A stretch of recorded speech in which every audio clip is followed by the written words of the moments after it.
Welcome to the Classical Happy Hour. I'm your host, Martin Davids. This is the show where my guests and I talk about music while enjoying a tasty beverage, and then we try to play some music together. Today's guest is Minna Pensola. Hi, Minna. Hi. It's great to see you. Great to see you, Marty. Thanks for having me. Yeah, it's been a couple of years, hasn't it? It has. So, for friends of mine and listeners to the show that don't know you, can you tell me a little about what kind of work you do? Yeah, that's a very good question. Sometimes while working, I just find myself thinking like, yeah, what was the actual education for this one task that I'm actually executing right now? Especially when working with, students or, tutoring when they ask questions and, like, should I go this way? Should I go that way? It's just kind of, it's just constantly caught with the idea that yeah, that's a very good question. I mean, like, how are you actually led to the paths that take you doing what you do? But yes, well, I'm violinist. I work on the free scene, so to say, mainly with chamber music, and I do have a string quartet, Metaphor it's called, and that's kind of, that has taken maybe, I don't know, up to 60-70% of my time already. Gosh, 20 years. And then the rest of the time is then split with other work projects, solo playing. Also nowadays I have I'm artistic partner with a couple of orchestras in Finland, so that's a nice, gives nice view to especially in this so-called post-pandemic time, like all these changes and whatever, orchestras had to take new steps, open new doors, and think differently or rethink stuff. So I mean, that was a nice thing to be with them and have a great view on how to program, and what sort of, why are we really doing this, and so that gives a nice twist to the chamber music world. And then there's then I'm also a co-artistic director for the Kuhmo Chamber Music Festival, which is the biggest in Finland and one of the biggest in the Northern Europe. So 2 weeks of concerts, 4 in a day. That gives also quite a, it's a bag of its own to carry with through the seasons. And yeah, so and then guest leading and soloing with being soloist with the orchestras. That's about what I do. I also do teach. I teach in the European Chamber Music Academy. Obviously, chamber music. I also technically teach violin at the Sibelius Academy, but at the moment, I mean, for the last couple of years, I have not had students present there, so it's been a little time off, and also from the master courses. But in a way, I carry that with me. Did that answer at all your question? I think so, yeah. Are you sure you have time to do all that? Yeah. Oh, gosh. Yeah. Let's not go into that. Okay. So, how did this happen? Like, what made you want to become a musician? Oh, thanks, Marty. I hate that question because I don't really. I think my answer is so dull because I don't really know. I mean, it's this. You don't want to do it. Yeah. No, it's like kind of the opposite. That I never kind of not wanted to do it, but I never kind of. I don't know. It's, I come from a family. My dad is a musician. Basically the whole family of my mother's side, they are actors or dancers or singers or like performers basically. So in a way, it was something that was always done. My older brother played first the violin, switched to double bass later on. kind of performing music, making music, just whatever, making performances in whatever kind of way was sort of the way to be with in family gatherings, and somehow nobody never questioned it. I think later on I have kind of understood that maybe my rebelness was because, as I said, I mean there is such a huge, I mean it's I guess you could call my mother's side family, it's really one of the big actor families in my country. So that was sort of the thing that people kept asking, like, so when are you going to the theater school and trying your wings, and that was kind of the clear no, that no, I mean, like, I don't get that. I don't take that stuff, like, it's, you can't tell me what to do. Or so maybe, I mean, and this is what I mean, how lame it sounds, that maybe my rebelness was like kind of stick to the violin and just doing the music and not going where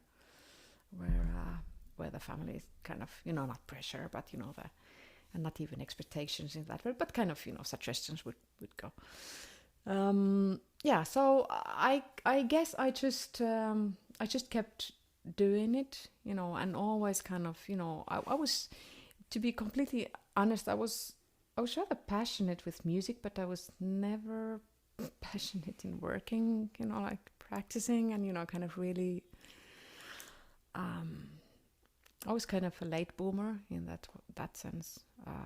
Only then, when I somehow always managed to get into kind of places where the next level was expected, or was surrounding me. People surrounded with people who were a little bit, a bit older, a little bit better, and a little bit cooler than me.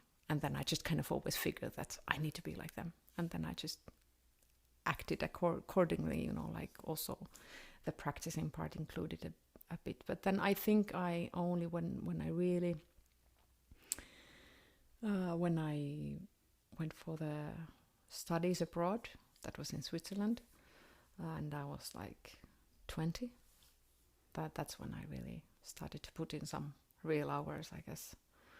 And and then it was as late as that, I guess, when it was not enough kind of just to take it for granted. I mean, that was obvious that, I'm here in one of the most expensive countries of the whole Europe, and, like, why? And then even like, the teacher that I went after, who invited me there, she actually had to retire because she got ill in the middle of the school year. So then, that was another time of kind of thinking, well, like, I guess, this is it. I mean, if I'm to stay, I'm really going for something. I'm really aiming to, to find my way here and kind of belong to the group and even like go further and find my own voice for real. And and I had just, before that, I had just lost my mother a few months before moving abroad. So I guess that also calmed me down tremendously. Not only like kind of running from this thing or this person to another, or, this event or happening, or everything is cool and everything's supposed to kind of just, lead to another thing. And then I guess, those kind of, life events, they just kind of, okay, this is it. Kind of, you're on your own. What to, my brother was already in, abroad also. So it was a moment of basically being left alone in a way. I mean, my dad was my dad was, and my dad is alive, but he was unfortunately then ill for another reason. So I mean, he was not at that moment so much of a support. So I just kind of had to really stand on my own, and that's, I guess. And also like the circle opening, that was a very important thing somehow. When Finland is a small country, there are only like 5 million plus of us there. Everybody knows each other, everybody basically go through the same schooling more or less. And I guess at some point, you just very easily, put in a certain box that, she's like that.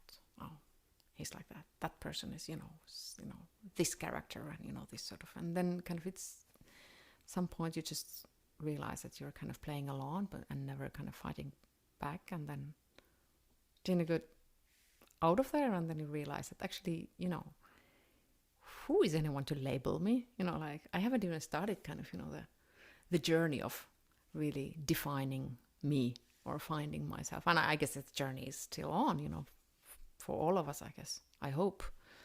But so that was kind of a turning point for me. Yeah, that's something I've noticed, when you move to different places, there's no one expecting you to act a certain way when you get there. They don't know what the idea is of you, so you can be whoever you want. It's kind of really addictingly free sensation, that one. Definitely. So you didn't really have a plan, is what you're saying. You just kind of you liked music and you kept getting to higher levels because it seemed like the thing to do. And yes, I guess, I realize now, being here in your country, that, it might maybe sounds funnier than it is, because, in Finland, the schooling is actually free. So you can kind of, you don't have expectations from your family or funder or whoever, or, if you put in the own money. So that's why kind of then when you go to Switzerland, I still got, the funding from the state to do it, but just, of course, everything like, having these wonderful drinks like we're having here, would cost, fortune to a student over there. But the education might be free, but you still need a violin and a bow. And well, unfortunately, I also got that from the school, where from different foundations that support. So I managed to get that too. And then in Switzerland, they also gave. Switzerland is an amazing place. They have, whoever might have like a really quality violin in their wardrobe, just bought back in the days. And no, but I guess it's a little bit, it feels awkward talking about, thinking back, realizing also for yourself that kind of, really lucky. It doesn't sound awkward to me because I've certainly never had a plan for my life, and I just kind of watched opportunities come along and took them, and well, they are. Just had faith that things were going to be fine, and so far so good. Exactly. Let's drink to that.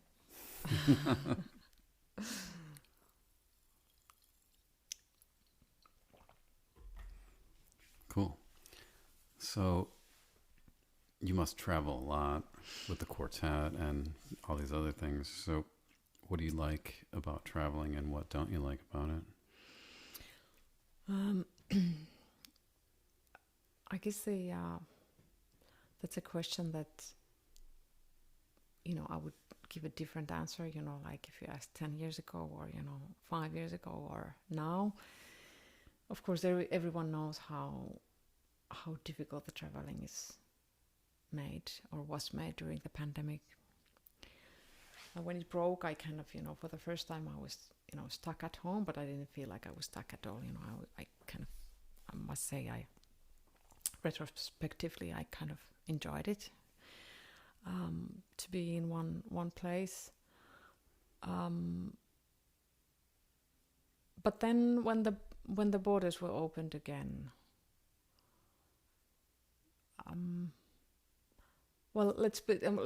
first stage of the borders opening was still that, the airports would not, they would not function normally. The shops would be closed, or, you're not supposed to mingle with people, or you're kept isolated or whatever.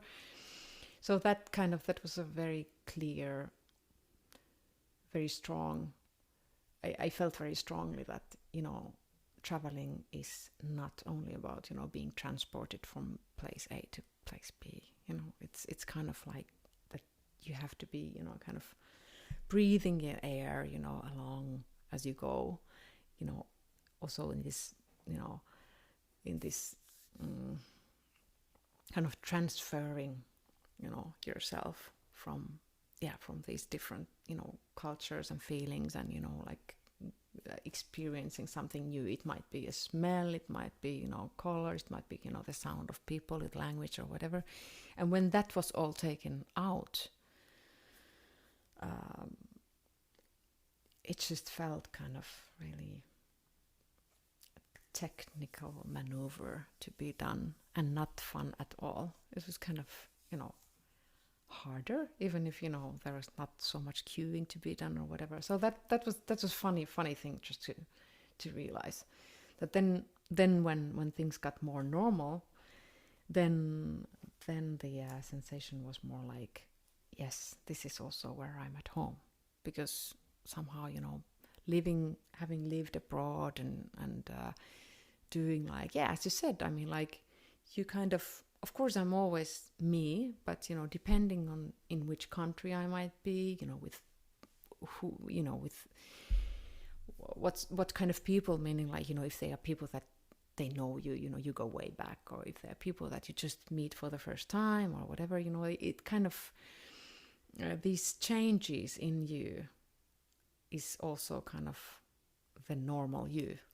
And then when you're all only kind of, behaving the other way, it's kind of, I guess one could say, like, we all have our personalities when we're, like, with our family, let's say, like, but dad always says like that. This, we've heard before, or, you tend to reply in a certain way.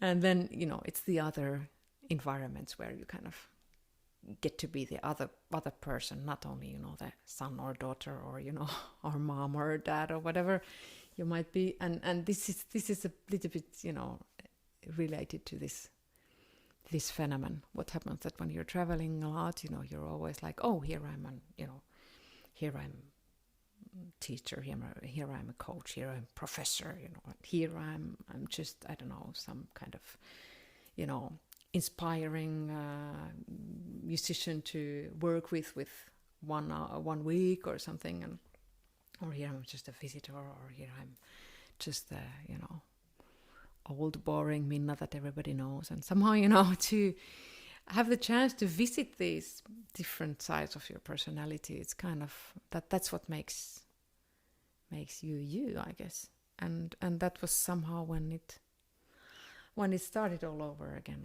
I realized that I had missed it, because also in the traveling, it kind of includes that you're speaking different languages, and the languages are actually, I mean, they are also they somehow invite different sides of personalities out of you somehow. I don't know if you get that, but somehow it's kind of, it's a way to be, way to communicate, and that's, it might not be possible in your, like we're talking now. I mean, I would not be talking exactly the same way if this was done in my native Finnish, not for sure. And it's interesting you talk about the way you are with your family, and one of the things I've noticed is if you meet your family at some neutral location, then those roles that everybody falls into aren't quite the same. Yeah. And it can be a lot more fun. Yeah. Yeah, I agree, certainly. Or go meet your in-laws, in some other place that's not their house. Yeah, exactly. Someone's house is a very particular way they behave there. Yes, the dynamic changes immediately. But get them out of their house and they're not as bad. You just didn't say that. Okay. No, they're great. No one specifically. Okay. So, all right. So did you know you wanted to be a musician when you were growing up, or you just were like, I like music, and did you think about other careers when you were a kid? No, this is also the boring part. Did you think about music as a career even? Or you just didn't think about careers? No. Yeah. No. No, career was kind of not in my vocabulary. It was just somehow, yeah, as you said, nicely that, you just, you just smelled, different opportunities, and you took them. Oh, Yeah. and then Just did the next thing yeah, exactly, and kept going. and that somehow, I guess, I don't know if it's a time thing, but and if it's universal, but we've been talking about it with other colleagues in Europe that somehow during that, like in the change of the millennium, I mean, I guess, that was sort of a thing to do. We felt kind of free and okay by doing that, and I feel kind of the students of today somehow it feels like they don't or they won't or they can't allow themselves such freeness in just Too serious. yeah, somehow maybe something has changed. I don't know, the educational, the systems or the patterns or the expectations or the degrees or something, like they are much more in form. They are expected to do different things, certain things at different, Like at certain, specialized or- yeah, and time frame is at least in Europe. That's what happened, like kind of in the late 90s, that it became more yeah, kind of specific what to really do every year. Up until then, at least in art universities, you could be kind of loose and free, and I take these courses, and maybe I try that out, and then I drop it, and then.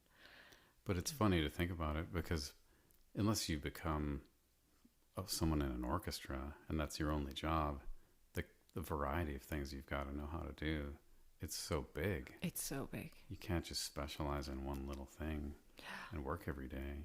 Yeah, it's true. I mean, and this is exactly the thing that what I was kind of what I meant when I said that when the students come and they ask you, like, should I do this and should I do that, and I don't know, what would you do, what did you do, and it's just like, oh gosh. That'd be like me. Yeah, no, definitely not, definitely not.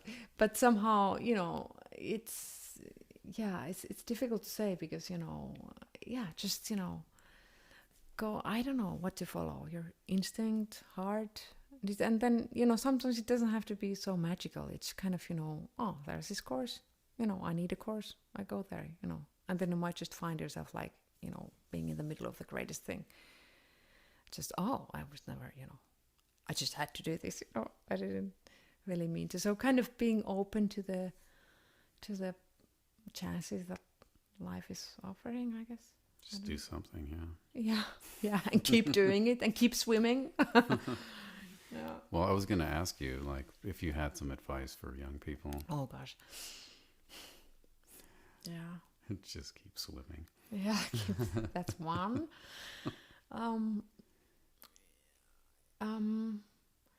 I don't know. This is also a question I would probably answer very differently, depending on when, on my own age. When that was asked, I guess I would. I guess I don't know. This is probably hard to grab, but I would say just that there's only one you. How does it go? Be yourself. Everyone else is taken. Kind of, and that's the hardest thing. Kind of to. I wish I would have realized earlier that that what matters is exactly that. That what I have to offer, what is my view on the things, what is there that I can give to the things that have been done for centuries and centuries, like over and over again. I mean, meaning the music that we play, and like how we are musicians, what are our what are our 40s. I think I was just so blinded. I guess all of us are at some certain moments. You know, we're so much concentrated. I guess we are also educated that way in a bit. You know, we are so much concentrated on our weaknesses. You know, the things that you really have to, this you have to fix, and this you have to fix, and then it kind of, you know, it can blind you. But also, I'm not saying that you should not fix those things. I mean, it's definitely, you know, that's what it takes somehow to have the whole package. But I don't know. I just know that, you know, in my 20s, you know, that's where you do the degrees, you know, the kind of the diplomas and whatever, you know, it's kind of supposed to be the, you know, the time when you're well trained and, you know, well prepared, practice the most. But I think that, you know, after I was 30, then I kind of learned how to play. And then now that I've hit 40, I think that only now I sort of, you know, realize that what to do with all that. So I guess I would like to pass on that, you know, don't be too harsh on yourself. Just, you know, remember, you know, to put in crazy amount of hours, you know, to really, you know, have the tool bag for everything. But remember that while you have the tool bag, that you really kind of, you tell the stories in your special, unique way, and kind of not to compromise on the putting in the personality, because I guess that's what counts, because otherwise there would absolutely not be space for all of us on this field. I mean, there would not be need for all of us if we all went for the same thing. Yeah. Well, also, if you knew everything early on, you would just get bored, wouldn't you? That's also a nice way to put it. Why would you keep doing it? Yeah, also. Yeah, I already know this. Yeah, so. I mean, yeah, keep exploring, exactly. I mean, and it's really like, you can't, okay, this would be probably the next thing I would say, that you, without, you know, kind of, what's the word, kind of, you know, depressing people, or, you know, kind of putting them down, that it's really the scenery that you see when you're 20 plus. It's really not the whole, it's really not the whole view. You know, you have to climb up a few stairs, or, you know, at the top of the, at least, you know, the most, you know, easily accessible mountain or something, or at least a hill, to see a little bit further. You know, it's not all, it's not all the places or the opportunities or the whatever paths are given on the people that you know just now, you know, that you're competing with them, you know, the circle around you. Now it's like, you know, the world is so much wider, and there are doors that you didn't think of opening before somebody kind of, you know, forced you to just look at that way. And then you find the door, and then you open it, and, you know, you do, like, let's take the quartet, for example. I mean, I didn't even know, you know, like, string quartet was something like, you know, it was a CD cover to me, you know, mainly, you know, 4 men, you know, in white jackets or maybe black, whoever, tuxedos maybe, preferably old, preferably beard. You know, it's not something that I felt like, you know, oh, this is the way I want to go. And also, you know, the scene in Finland is very thin for the chamber music. You know, there were not really that sort of iconic professional quartets that you would look up to or something. And there I am, you know, like really literally accidentally asked to play one gig on a festival. And then just, you know, one thing led to another, you know, like there happened to be a press review and you know, like, oh, but then, oh, you're a quartet. No, we're actually not. Oh, yes, I saw you. It's, you know, there was a review. And there, yes, but we were, oh, would you come and play? I guess so. And then there's another concert. And then really, again, accidentally just sent to a masterclass. Or not accidentally, but, you know, there were other means, you know, behind that thing that, would you go there, and there would be somebody coming from Italy to come here, and would you do that? Yeah, sure, okay, paid trip to Italy 1 week, right? Fantastic. And then it's such an eye-opener. Suddenly there are all these kind of grand old guys of European string quartet playing, or not all, but let's say a handful of them, and just like, wow. So this is what it is. It's not just like one course that you take at the Sibelius Academy to fill your the tray of selected courses. No, it can be something like an endless source of discovering things and music, like seeing it in a completely different way. And there, this is where I still am, and now I'm teaching myself in this. I don't have the white tuxedo though, but so it's really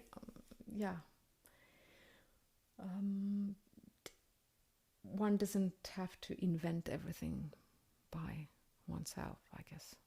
But also it does not harm, if nobody else is there to invent things for you, then you can go for inventing. And this is another topic, you can start podcasts, right?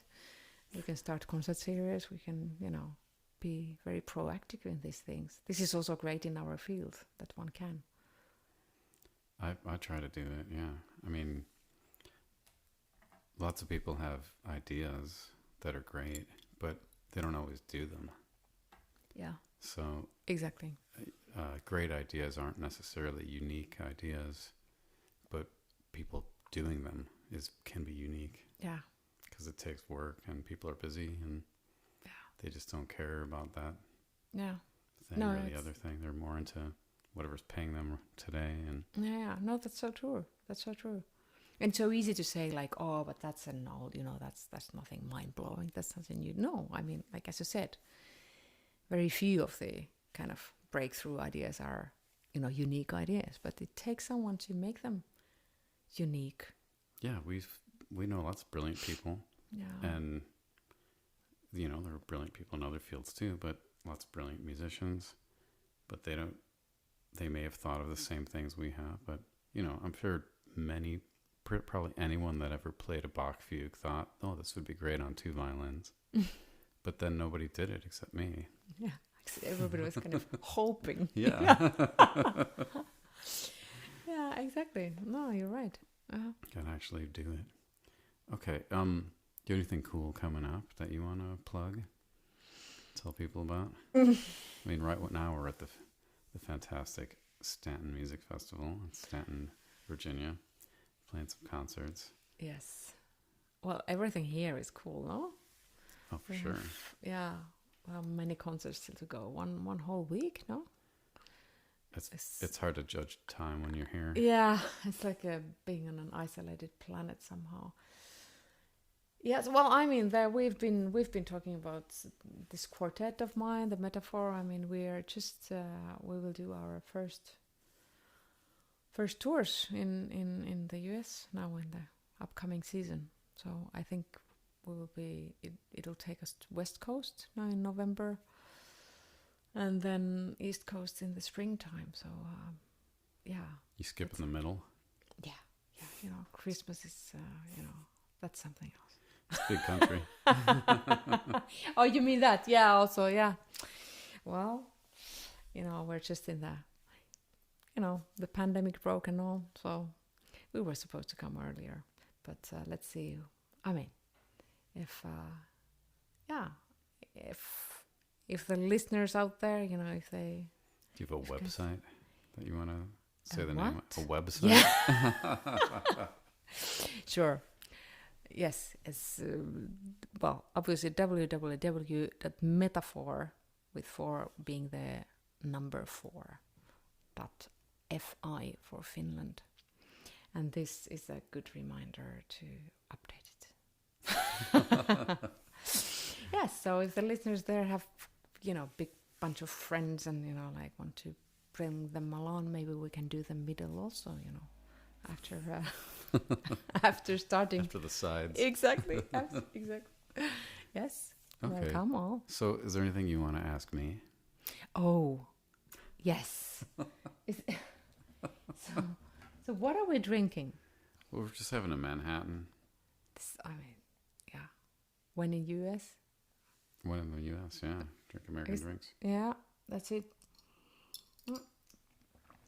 Well, actually, now that I was supposed to ask this privately many times ago, but since, again, nobody will hear this anyway. So anyway, what led you to concentrate on the Baroque? I think I don't know. I played a little Baroque music